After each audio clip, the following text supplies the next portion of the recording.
this now. So we watched the UFC fights, and I totally paid per view. I mean, yeah, because I'm legal, guys. Uh, Screw that. But we did. There was one fight before the McGregor one that was interesting. The Candler versus Hooker fight. Did you watch that one, Marcellus? It's the wrestler versus the lengthy 6'4" fighter. Um, Honestly, I knew that this short little stubby midget, okay, he was gonna come out with some hammers, okay.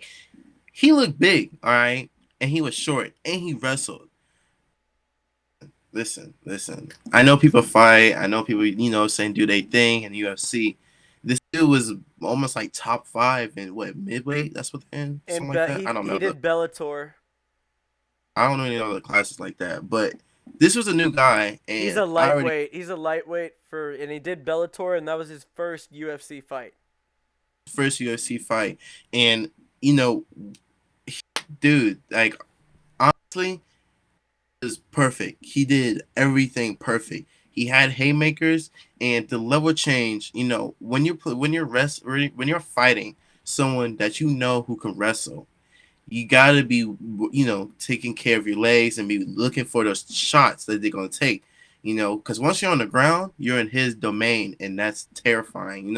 Especially if you don't wrestle. Don't ever put yourself in that situation because you're gonna lose every time. I know this because I wrestle, and if we're fighting and we get on the ground, it's over for you because you're in my domain. Him, honestly, he this is his first fight, and he looked pretty good on his feet. He had some pretty strong hands. I mean, knockout power in both of them, and it showed. You know what I mean? I like him a lot, and I'm excited to see him come out a lot more. Honestly, he could win the belt. He looks that good. Yeah, Honestly, yeah. So I got some big takeaways. For one, he did knock him out in the first round with his offhand. So he's a righty. He knocked him out with the left hand. That's really impressive. And you're right. He just looked like look, super fast. He was running around the ring, and it looked like that 6 footer was just like his swings were way too slow to even like catch Michael Chandler. This man was bouncing around the ring, and then when he got up, he knocked his ass out. He gets on the ring, does a backflip. I'm all for that. That shit was cool. dude, he is an exciting person to watch, and you can just tell how hungry he is for it. I Mm-hmm. mean, came in the sport working, and coming out of Missouri wrestling, he was built for this. He was honestly built for this. Yeah, he's just a wiry guy. It's classic underdog story. Short dude, you don't expect much of him, but then you see him in the ring, you're like, oh my god, this dude's about to destroy him. Way too fast. And he's kind of like after it he called out Khabib and McGregor and everyone. He's like, I'm the next lightweight, bro. I'm coming for that title. I want to fight Poirier. So yeah, he I feel like he could compete if he needs to fight Dustin, and then maybe he could fight Khabib if Khabib decides to come out of retirement. He got it. He definitely got it. And I don't know. I'm excited to see him go up against another maybe wrestler type of fighter. I want to see how he matches up with that.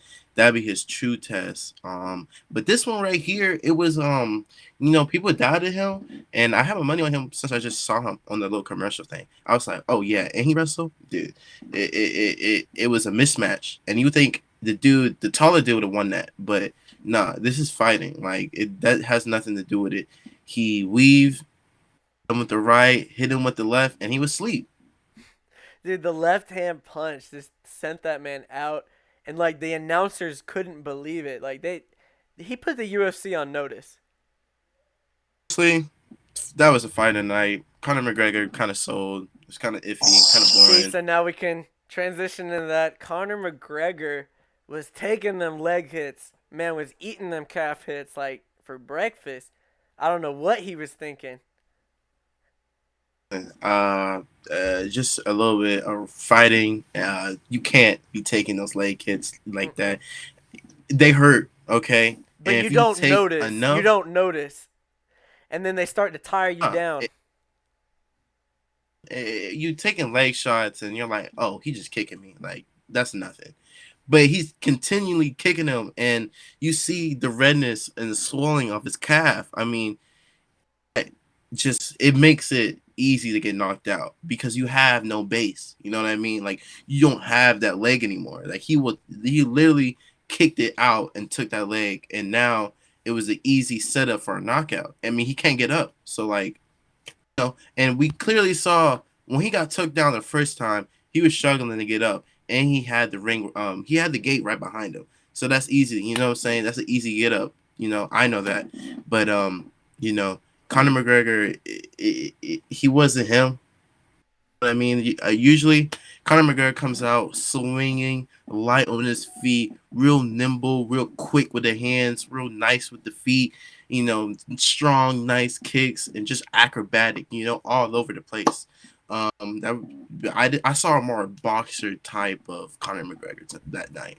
See, that's the main thing, and I didn't really know much about Dustin Poirier, so I watched their old fights, and in the first fight, you could tell Dustin versus Connor. Dustin was just nervous because he was going up against the big McGregor. Watch out, and he was really worried. But this match, Dustin knew he could beat him. He knew Connor had been taking off 2 years. I don't know what he thought doing that. I mean you can't just come back and fight after you haven't fought in a couple years like that. And the main thing is Dustin wrestled him, and Connor was not ready for that. Right out the gate, first thing you saw, he goes for that leg grapple. Yeah, yeah. If you don't wrestle and you're UFC and MMA, whatever, and someone takes you down, it's a whole different fight. Because now you're looking at these pressure points. He can easily hook my leg around and take out my ankle. He can get the elbow. And he He had can choke me shoved out. Connor against the fence, and Connor could not move for a good minute. There was just Connor was not ready.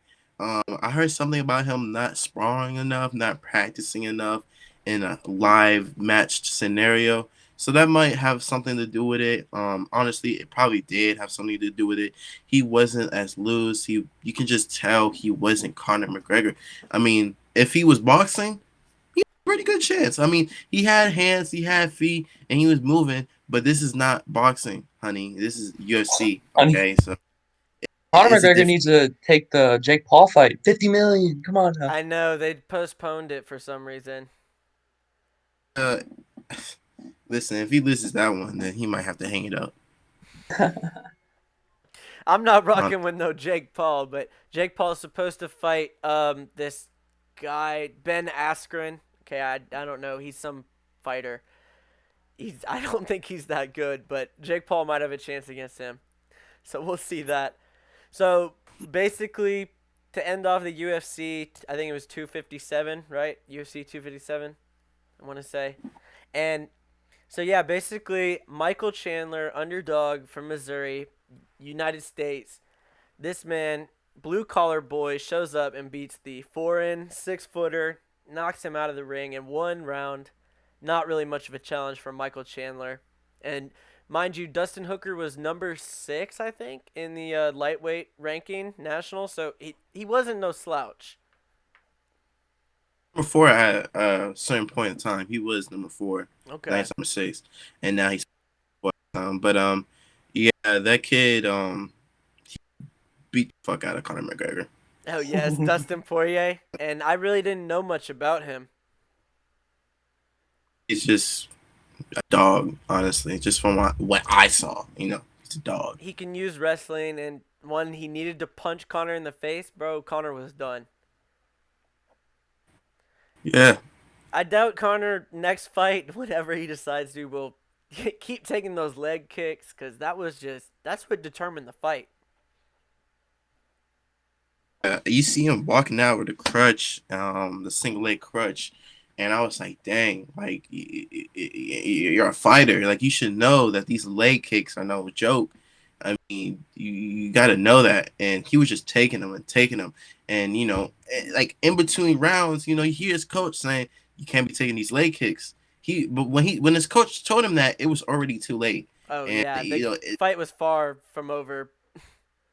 and a calf is it's a real like contracting muscle. And, every step you take it's contracting. So when it's getting beat up like that, it's just gonna swell up and almost lock to the point where you can't even walk. And that's why And Connor fell over so easily. Everyone was like, "Why did he just fall over?" Because his leg wasn't working.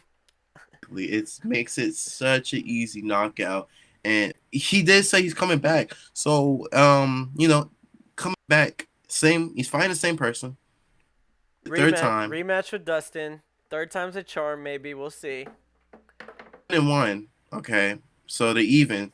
So I don't know. I'm ready to maybe if Conor McGregor comes out with a little bit more wrestling, just coming out loose like he normally does, he should get this dub. But it's the UFC. Anything can happen. Because I'll be watching the more lightweight guys, but the heavyweights, you won't see them on the ground wrestling as much. I promise you that. But it's definitely more exciting because the knockouts are some big ones. I do say I can say that they some fat knockouts, some fat big boys out there wrestling, fighting each other, blood on the ground, all types of good stuff, man. So, in conclusion, Michael Chandler stole the show. It should have been headliner Chandler versus Hooker, and McGregor was put to sleep, and he needs a wake up call. Talk about these it wasn't the first group of girls because that shit was weak, Oh, but it was yes. Okay. I think so. I think hmm so. She looked like she was losing. Then she came back and got that girl in a chokehold, and it was over. I did. Honestly, that was some really good stuff. I mean, I don't like watching females fight because it gets kind of boring. But that was a good fight. That was a really good fight. Yeah, and anything, if you hadn't ever seen UFC that much like me, I really didn't watch it that much. This was a good introduction to it. Definitely, we can talk a little bit more in the upcoming podcast. Yeah, I definitely like talking UFC because it's easy to keep up with the players. They don't fight that often, or the fighters, excuse me. They're not fighting like every week, so you can keep up with what they're doing. And yeah, that should about wrap up our UFC talk. Unless you want to say anything else. Man, just waiting for the upcoming heavyweights. That's all.